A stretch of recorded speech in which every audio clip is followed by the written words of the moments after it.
See, the top 5 technologies that I would pick up obviously is more in the materials and communications and as well as in the coatings area. The reason why I say this is because there is a lot of petrochemical development out here in the region. So polymer chameleon is an offshoot product of a petrochemical process. Polymer chameleons work on a certain stimuli, and this particular stimuli, such as pressure, temperature, that it works on could be used in the automotive space, for instance. So you can have a big market related to automotives actually sourcing these particular materials. The second important applications for this could be in the pipeline infrastructure. Right? Oil and gas pipelines run into millions of kilometers.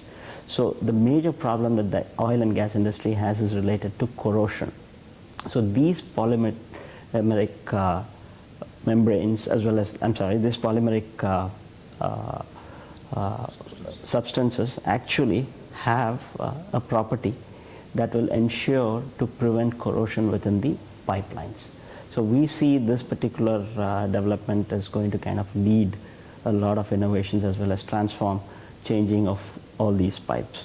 On the other end, we are also looking up at a lot of developments that's happening in the ICT space related to either neuromorphic computing or related to big data analytics. So we are seeing convergence of all of these technologies where a plant manager at a remote location using augmented reality as a technology will be able to control the complete plant using this particular technology. And more so, why I'm talking about plant engineering is because you have a lot of such plants out here, and there is more and more investment that's happening. We see Saudi is investing heavily in the petrochemical space. They have tie-ups with all of the major oil producers around the world.